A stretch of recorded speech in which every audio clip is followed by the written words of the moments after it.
जय देव जय श्री स्वामी की दादा महाराजांना वंदन करून आणि श्री स्वामी समर्थांचा कृपा आशीर्वाद घेऊन आता आपण प्रबोधनाला सुरुवात करू। श्री स्वामी समर्थांचं महानिर्वाण म्हणजे एक स्वामींची लीला होती। ते महानिर्वाण नव्हतंच, तर स्वामी त्या काळात पण होते, आता पण आहेत आणि पुढे पण स्वामी हजारो वर्ष राहणार आहेत। स्वामींनी सांगितलेलंच आहे, हम गया नहीं जिंदा है। त्यामुळे स्वामी आपल्याला जरी देह त्यांनी ठेवलेला असेल तरी स्वामी गेलेले नाही, प्रत्यक्ष आहेत। आपल्याला वरचेवर घडोघडी आपल्याला त्यांचे अनुभव येतात। आता स्वामी प्रत्यक्ष त्या रूपातच दिसतात असं काही नाहीये, कुठल्याही रूपामध्ये स्वामी येऊ शकतात, कुठल्याही रूपात तुम्हाला दर्शन देऊ शकतात, फक्त आपल्याला ते कळलं पाहिजे। आता स्वामींचं नुसतं वाक्य कोणतं वाक्य त्यांचं, भिवू नकोस मी तुझ्या पाठीशी। किती सकारात्मकता मिळते आपल्याला ह्याच्यामुळं। हे वाक्य नुसतं ऐकलं वाचलं तरी आपल्याला मानसिक समाधान मिळतं, सकारात्मकता येते। आणि ज्या गोष्टी आपल्या अडलेल्या आहेत, संकट आहेत, दुःख आहेत आपल्या पाठीशी, असतील कुठल्या कुठल्या रूपामध्ये, वेगवेगळ्या प्रकारामध्ये असतात। कुणाचं छोटं असतं, कुणाचं मोठं असतं, कुणाचं असतं छोटंसं पण त्याचं आपण बहु खूप करतो, ते स्वभाव प्रत्येकाच्या उलट। पण नुसतं हे वाक्य तुम्ही म्हटलं ऐकलं तरी तुमची सगळी दुःख बाजूला होतात आणि तुमचा पुढचा मार्ग तुम्हाला मिळतो। आता स्वामी काय सांगतात, मी आहे, तुम्ही लढा झगडा, मी कशासाठी आहे। तुम्ही जेव्हा पडणार नाहीच, पण जेव्हा पडण्याची स्थिती तुमची येईल तेव्हा मी तुम्हाला झेलायला तयार आहे, मी झेलायला तयार आहे, विजय तुमचा आहे, घाबरू नका, फक्त माझ्यावर विश्वास ठेवा, श्रद्धा ठेवा। आता स्वामींनी निर्वाणीच्या आधी आपल्या भक्तांना एक 8 दिवस आधी त्यांच्या सगळ्या वस्तू आणायला सांगितलं होतं। कमंडलू आहे, नंतर त्यांची माळ आहे, खडावा आहे, दंडक आहे, ह्या सगळ्या वस्तू, अनेक काही वस्तू असतील, ते सगळ्या वस्तू त्यांनी आणायला सांगितल्या आणि सगळ्यांना एक एक वस्तू आपल्या स्वामी भक्ताला द्यायला सुरुवात केली। लोकांना काही कळलं, स्वामी असं का करायलेत, स्वतःच्या वस्तू का देऊन टाकायलेत सगळ्यांना, काय प्रकार आहे। म्हणून एक जणांनी विचारलं, एक जणांनी म्हणजेच बावडेकरांनी, त्यांचा अगदी जवळचा आवडता भक्त होता, त्यांनी विचारलं की स्वामी हे काय चाललंय, काय करताय तुम्ही।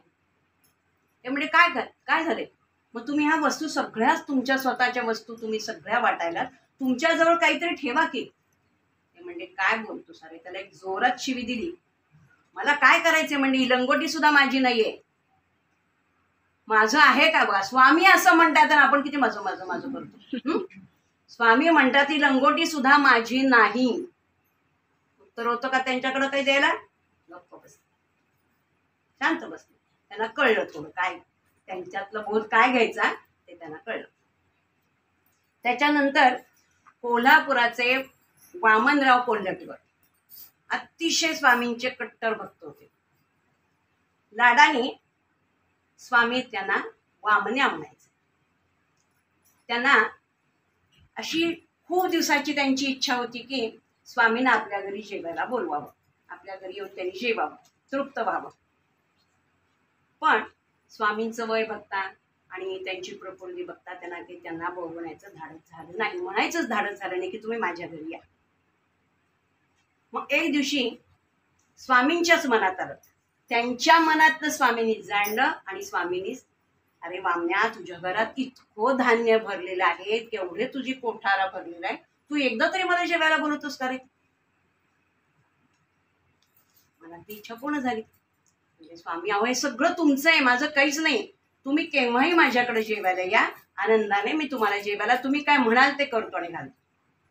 ठीक आहे म्हणजे उद्याच्या गुरुवारी मी तुझ्याकडे जेवायला येतो, काय करशील जेवायला, भाकरी आणि मिरच्याचा ठेचा आणि ताक, एवढंच मला कर, बाकी काही नको।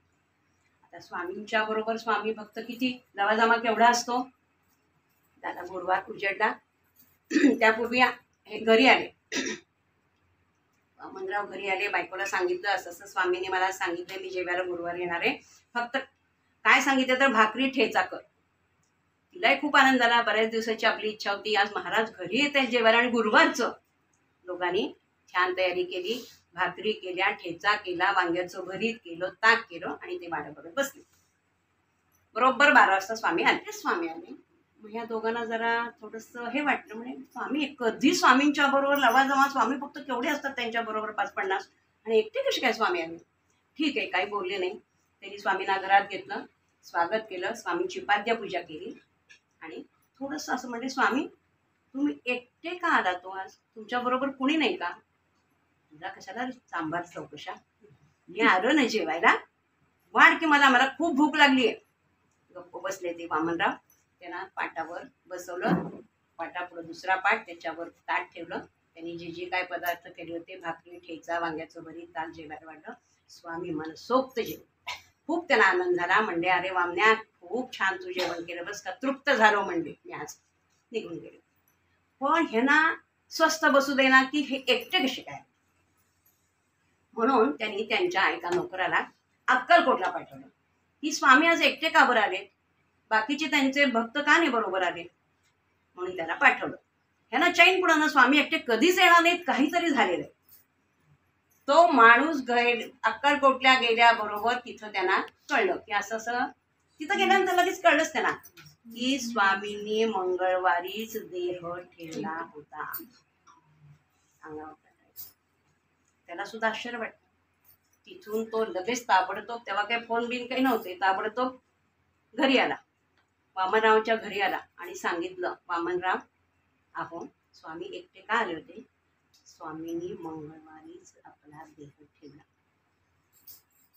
चैत्र वद्य त्रयोदशी दुपारी 4 वाजता त्यांनी आपला देह ठेवला आणि आपल्या भक्तांना सांगितल्याप्रमाणे त्यांनी सांगितलं होतं भक्तांना की ब्रह्मानंद तयार करा. आधीच सांगितलं होतं त्याने 8 दिवस आधी. आता सांगितल्यावर कळणारच की गुंफा कशासाठी, ब्रह्मानंद गुंफा कशासाठी तयार करायची. सांगितल्याप्रमाणे त्यांनी तयार केली होती. मंगळवारी त्यांनी वटवृक्षाखाली देह ठेवला. तिथून त्यांचा देह त्यांनी आणला आणि जड अंतःकरणाने स्वामींच्या गुंफेमध्ये त्यांचा देह ठेवला. 4 दिवस संपूर्ण शोककळा अक्कलकोट शहरावर आली होती की स्वामी गेले, स्वामी गेले, स्वामी गेले. पण स्वामी म्हणत होते मी गेलेलो नाही, हम जिंदा है, हम गया नहीं, हम जिंदा है. आणि देशपांडे म्हणून त्यांचे जवळचे अधिकारी मोठे होते, त्यांनी सांगितलं की गेली 800 वर्ष झालं मी कार्य करतोय आणि ह्याच्या पुढे सुद्धा हजारो वर्ष मी कार्य करत राहणार आहे, म्हणून ते म्हणले की हम गया नहीं जिंदा है. आता जेव्हा त्यांचा देह गुंफेमध्ये खाली ठेवला गेला तेव्हा 4 दिवस बाळाप्पा रोज हिना अत्तर लावायला महाराजांना खाली जात होते. 4 दिवस गेले. 5व्या दिवशी जेव्हा ते खाली उतरले गेले तेव्हा महाराजांनी इथूनच हात सांगितलं, आता बस, आता माझ्याकडे येऊ नको, बस. तेव्हा त्या दिवशी त्यांनी 5व्या दिवशी ती गुंफा बंद केली.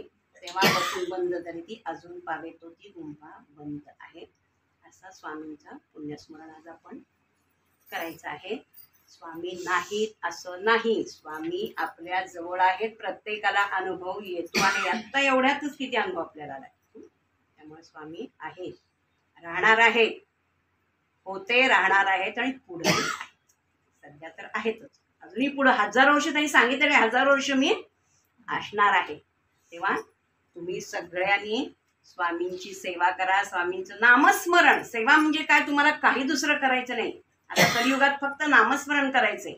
नाही तुम्हाला वेळ झाला, मी वेळोवेळी हेच सांगते की स्वामींना तुम्ही मनापासून हाक मारा, स्वामींशी संवाद साधा, स्वामींशी बोला, तुमचं दुःख त्यांना सांगा. पण श्रद्धा पाहिजे, भाव पाहिजे. शेजारशी बोलतो तसं, मैत्रिणीशी बोलतो तसं त्यांच्याशी बोलू नका. छान मांडी घालून बसा, 5 मिनिटं ध्यान करा, तसा भाव मनामध्ये आणा. आपल्याला काय सांगायचंय, कुठल्या भाषेत सांगायचंय, भाषा सुद्धा स्वामींशी तुम्ही स्वामींची कधी चौकशी करता का? कधी म्हणता का स्वामी तुमचं कसं चाललंय? आपण सगळं आपल्यासाठीच मागायचं का? स्वामींना कधी विचारलं का तुम्ही, देवा तुमचं कसं चाललंय, काय चाललंय, बरं आहे का? नाही कधी विचारा ना स्वामींना, आजचा दिवस तुमचा कसा गेला, आज पुण्यतिथी उत्सव आहे, काय ते अक्कलकोटमध्ये आज उत्साह आहे. स्वामी सगळीकडे फिरत असतील. आज पालखी सोहळा मोठा होता त्यांचा, आज त्याच्या अक्कलकोटला खूप मोठा सोहळा होता. आपल्या मंदिरामध्ये सुद्धा पुण्याच्या आज मोठा सोहळा आहे, पालखी आहे, चंदनबे पण त्यांच्याकडे आहे, पण त्यांची मूर्ती मोठी असल्यामुळे त्यांना चालतं, त्या ह्याच्याच प्लॅस्टरची ना, त्यामुळे चालतं. आपल्याकडं ह्या मूर्तीला लावता येत नाही म्हणून आपण लावणार. तेव्हा अशा रीतीने स्वामींचा पुण्यतिथी उत्सव आपण साजरा केला.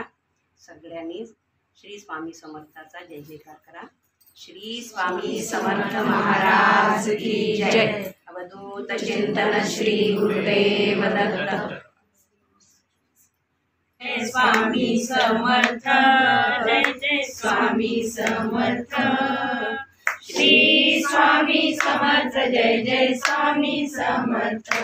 महाराज श्री स्वामी समर्थ, जय जय स्वामी समर्थ. जय जय स्वामी समर्थ. श्री स्वामी समर्थ, जय जय स्वामी समर्थ. महाराज श्री स्वामी समर्थ, जय जय स्वामी समर्थ. जय जय स्वामी समर्थ. श्री स्वामी समर्थ, जय जय स्वामी समर्थ. महाराज श्री स्वामी समर्थ, जय जय स्वामी समर्थ. जय जय स्वामी समर्थ. श्री स्वामी समर्थ, जय जय स्वामी समर्थ. महाराज श्री स्वामी समर्थ, जय जय स्वामी समर्थ. जय जय स्वामी समर्थ. श्री स्वामी समर्थ, जय जय स्वामी समर्थ. महाराज श्री स्वामी समर्थ, जय जय